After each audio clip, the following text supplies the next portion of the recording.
আসসালামু আলাইকুম। সম্মানিত অভিভাবকবৃন্দ এবং চতুর্থ শ্রেণীর শিক্ষার্থী বন্ধুরা, প্রীত শুভেচ্ছা গোল্ডেন ম্যাথ এডুকেশনের পক্ষ থেকে। আজকে তুলে ধরছি তোমাদের জ্যামিতির অনুশীলনী।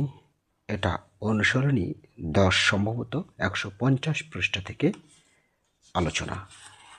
এই জ্যামিতিক আলোচনার বিষয়গুলো হয়তো অনেকেই তোমরা মনে করতে পারো এখান থেকে আসার মতো কিছুই নেই, কিন্তু এখান থেকে বোঝার মতো অনেক কিছু আছে যা তোমাকে জ্যামিতিক বিষয়ে উৎস শিখরে পৌঁছে দিবে ইনশাল্লাহ। দেখো, এখানে যদি প্রয়োজনীয় কিছু নাই থাকতো, তোমাদের শেখার মতো যদি না হতো, তাহলে কি এগুলো দিত? সো প্রতিটা পৃষ্ঠাই তোমাদের জন্য ইম্পর্টেন্ট। লক্ষ্য করছি এখানে। চলো নিচের রাস্তাগুলো কিভাবে একটি অপরটির ওপর দিয়ে আড়াআড়িভাবে গেছে তা নিয়ে আলোচনা করি। অর্থাৎ এই যে একটা রাস্তা, এই রাস্তার উপর দিয়ে এইভাবে একটা ক্রসভাবে গেছে, এটা ক্রস করে গেছে, এটা আবার দেখো সরাসরিভাবে লম্বভাবে চলে আসছে, লম্বা, তাই না? তো আমরা লক্ষ্য করলাম এখানে কিছু দিক নির্দেশনা দেওয়া আছে, যেমন এটা ক, এই যে এটা হচ্ছে খ, এই যে এটা খ, এটা গ, তারপর ঘ। কারণ কি একটু দেখি, নিচের দিকে পড়ি কি বলেছে এখানে। আসলে এই চিহ্নিত করার কারণ কি? এখানে বলেছে ক, খ, গ ও ঘ এর মধ্যে কোন কোন বিন্দুতে দুইটি রেখা পরস্পরের সাথে সমকোণে মিলিত হয়েছে। তো সমকোণে মিলিত কখন হয়? যখন একটি অপরটির উপরে লম্বভাবে হয়।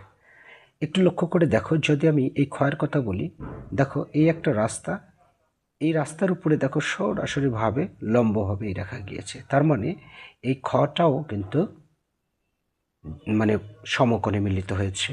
অনুরূপভাবে গ দেখো, একের প্রত্যেক পাশে এই রেখা থেকে মনে করো, যদি এই রেখা কল্পনা করো, তাহলে এটা একটা লম্ব হচ্ছে। আবার এই রাস্তার উপরে এটা যদি কল্পনা করো, তাহলে এটা একটা লম্ব হচ্ছে। সো গ, খ এবং ঘ, ঘ নম্বর দেখো, এটার উপরে এটা লম্বালম্বিভাবে গিয়েছে। সুতরাং এই গ, খ, ঘ এগুলো হচ্ছে সমকোণে মিলিত হয়েছে, এবং ক কিন্তু সমকোণে মিলিত না। কেননা এই রেখা যদি কল্পনা করো, এই রাস্তার উপরে দেখো বাঁকাভাবে গিয়েছে ভাবে, এটা সরাসরিভাবে লম্ব নেই, লম্বালম্বিভাবে নেই, ঠিক আছে না, খাড়াখাড়িভাবে নেই। আচ্ছা, তাই এখানে একটি কথা বলেছে, একটি রেখা অপর একটি রেখার উপর লম্ব হবে যখন এরা একে অপরকে সমকোণে ছেদ করে বা মিলিত হয়। ইয়েস, ওকে। তো এখানে আবার কিছু চিত্র দেওয়া আছে, চিত্রগুলো লক্ষ্য করছো, এগুলো কিন্তু সমকোণে বিভক্ত হয়েছে, মানে সমকোণে মিলিত হয়েছে। কি করে?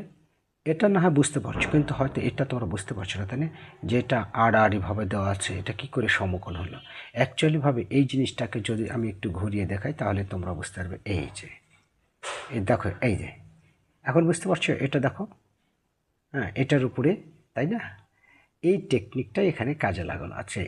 এই যে আমি একটু ভালোভাবে দেখার চেষ্টা করি। এই যে এখন দেখো, সরাসরিভাবে এই রেখার উপরে এই রেখা দেখো খাড়াভাবে অবস্থিত হয়েছে, তার মানে এটা হচ্ছে সমকোণে মিলিত হয়েছে। ওকে, এই রেখার উপরে এই রেখা সমকোণে মিলিত হয়েছে। তারপর এটা তো প্রত্যেকটাই সমকোণে, এই যে এই রেখার উপরে এই রেখা খাড়াভাবে অবস্থান করেছে, তার মানে সমকোণ। আর এটা তো বুঝতে পারছো, এই রেখার উপরে এই রেখা খাড়াভাবে অবস্থান করেছে। অথবা যদি মনে করো এটা আনুভূমিক রেখা, তার এটার উপরে এটা করেছে, যদি উল্টা করে ধরি আমরা, তাই না? যাক, কিছু বুঝার বিষয় আছে প্রতিটা পৃষ্ঠাতেই। এবার এখানে একটি প্রশ্ন করেছে, চিত্রে আনুভূমিক রেখাটিকে আরও বাড়ানো হলো, এই রেখা দুইটি কিভাবে একটি অপরটিকে ছেদ করবে? এই যে একটু গ্যাপ রেখেছে, তো গ্যাপটা যদি পূরণ করে দাও, এইটুকু এঁকে দাও, এই যে এখানে দেখো এইটুকু গ্যাপ পূরণ করেছে, তাই এটা একটা লম্ব হয়েছে। আমার মনে হয় শুধু লম্ব হবে, তুলি বলেছে।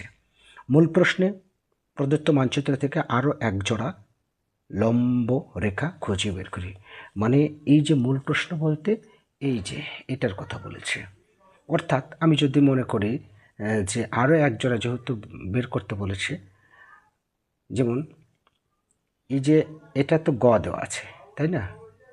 এটা গ দেওয়া আছে, তো যদি এক জোড়াই ধরো তাহলে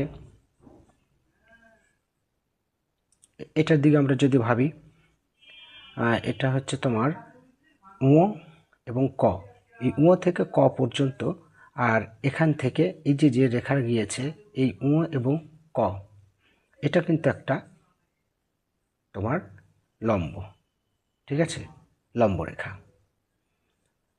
তারপর এখান থেকে যদি এটাকে কল্পনা করি চ এবং খ, এই চ থেকে খ এই যে রেখা, এটাও কিন্তু একটা লম্ব রেখা, তাই না? মানে এখান থেকে এইভাবে খুঁজে খুঁজে বের করতে হবে। আচ্ছা, এরকমভাবে আরও অনেক আছে, ঠিক আছে। এক জোড়া তো বের করার বিষয়, কয়েক জোড়া বের করা যাবে। যেমন হচ্ছে এখান থেকে যদি আমি হিসেব করি তাহলে গ বর্গীয় জ, তাই না? তারপর গ খ, অর্থাৎ চ খ, তাই না? এখান থেকে এইভাবে আসছে, তাই না? এর উপরে একটা লম্ব হচ্ছে, এভাবে বের করা যাবে অনেকগুলো। আচ্ছা, এর পরবর্তীতে এখানে বলেছে যে নিচের ছবিগুলোর মধ্যে কোনটিতে লম্ব আছে। এই যে এটাতে লম্ব আছে, কেননা এই রেখার উপরে এই রেখা একেবারে লম্বালম্বিভাবে দণ্ডায়মান, ঠিক আছে না? সো এটা একটা লম্ব রেখা আছে, পরিবেশের এমন বস্তুর কথা চিন্তা করে এবং বস্তুগুলোর নাম লেখে।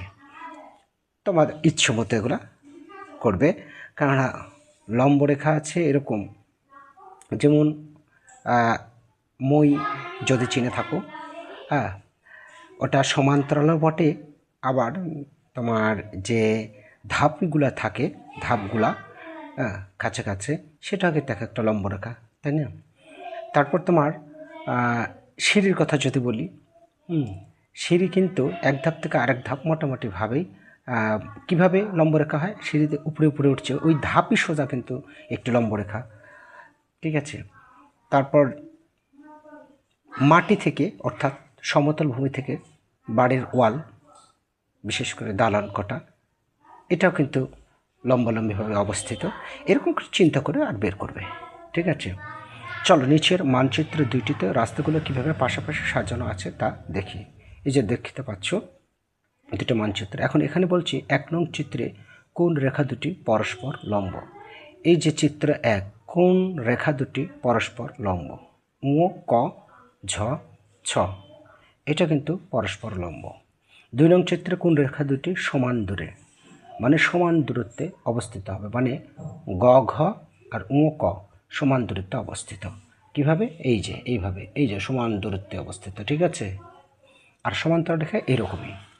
আচ্ছা, এর পরবর্তীতে আমরা পরপৃষ্ঠা এই যে লক্ষ্য করছো, সমান্তরাল রেখা, দুটি রেখা যদি সর্বদা একে অপর থেকে সমান দূরত্বে থাকে তখন তারা সমান্তরাল হয়, অর্থাৎ সমান দূরত্বে থাকলে সমান্তরাল। এখানে বাঁকা, তারপরও সমান দূরত্ব, কেননা এই রেখা থেকে এই রেখার দূরত্ব সবসময় সমান। এখান থেকে এখানে যতটুকু দূরত্ব, এখান থেকে এখানেও ততটুকু দূরত্ব, তার মানে এই যে সমানভাবে হয়ে যাচ্ছে, এই যে এইভাবে সমানভাবে যাচ্ছে।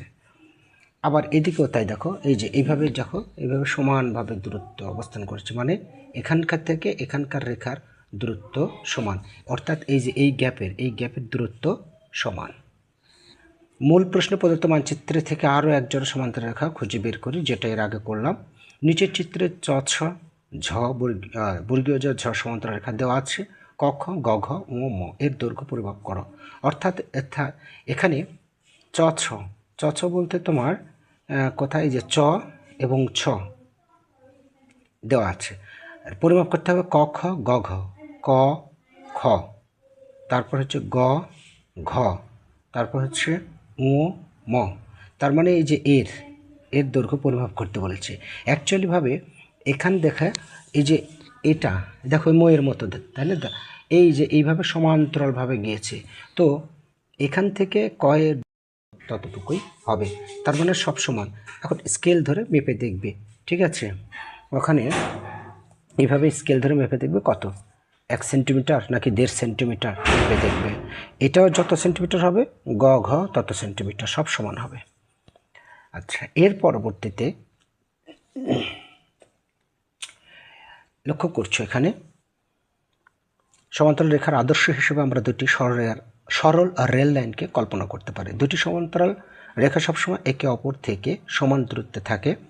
এদেরকে যে কোনো দূরত্ব পর্যন্ত বাড়ানো হোক না কেন, এরা কখনোই একে অপরের সঙ্গে মিলিত হয় না, তাই না?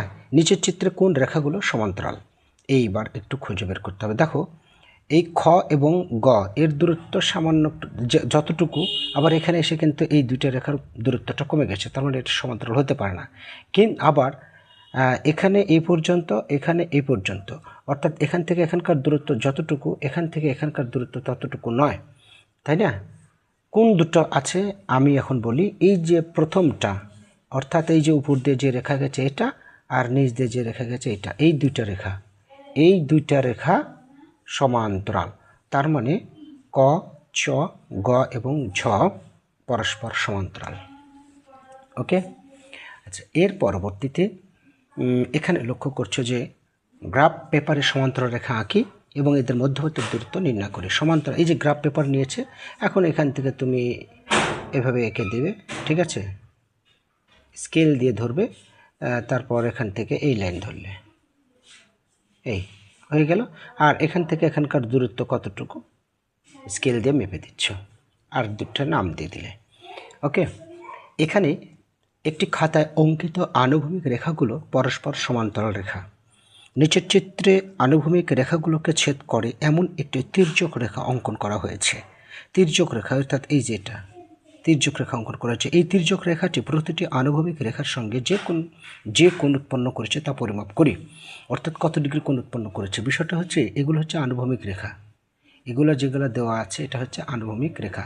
আর এই আনুভূমিক রেখার উপর যেগুলো এভাবে থাকে, সেটা লম্বালম্বি হোক আর আড়াআড়িভাবে হোক, সেগুলো হচ্ছে লম্ব, ঠিক আছে?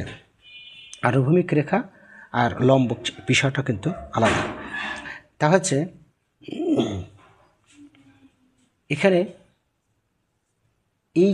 এই যে কোণগুলো উৎপন্ন হয়েছে এগুলো কত ডিগ্রি সেটা লিখতে হবে। অ্যাকচুয়ালি এইভাবে যখন রানবে তখন এখানে কত ডিগ্রি কোণ হচ্ছে চাঁদা এখানে বসে আলে তোমরা পেয়ে যাবে। আর চাঁদা বসাবে কি করে এটা তো অবশ্যই তোমরা জানো, তারপরেও আমি একটু দেখে দেওয়ার চেষ্টা করছি যে চাঁদা কিসে বসাবে। এই যে বিন্দু আছে না, এই যে বিন্দু, এখানে বিন্দু, আসলে একটা যত ডিগ্রি হবে সবগুলো তত ডিগ্রি, তো এই বিন্দু তোমার এই যে চাঁদার এই বিন্দুতে বসাতে হবে, ঠিক আছে? চাঁদার এই বিন্দু বরাবর এই বিন্দু বসাতে হবে। তারপর এই রেখা বরাবর এই যে চাঁদারের নিচে রেখা বসাতে হবে। বিন্দুর সাথে বিন্দু মিলানোর পরে এই রেখা এইভাবে বসাবে, এইভাবে। তারপর মেপে দেখবে এটা কত ডিগ্রি। সম্ভবত এখানে হচ্ছে 45 ডিগ্রি, কেননা এটা এখানে মেপে পাচ্ছি কত ডিগ্রি। রেখাটা গিয়েছে কোন দিক, এই সাদা 60-50-এর মাঝখানে মনে হচ্ছে। যাই হোক, এটাই তো আর হুবহু করতে হবে না। এখানে আমি জাস্ট এখানে একটা পরিমাপ দিচ্ছি, মনে হচ্ছে 65 ডিগ্রি, 55 ডিগ্রি। এটা মনে হচ্ছে এটা 55 হচ্ছে, হ্যাঁ 55 ডিগ্রি। এই যে দাগটা এদিক দিয়ে গেছে, তার মানে এই প্রতিটি হচ্ছে তোমার 55 ডিগ্রি কোণ উৎপন্ন হয়েছে। তারপরে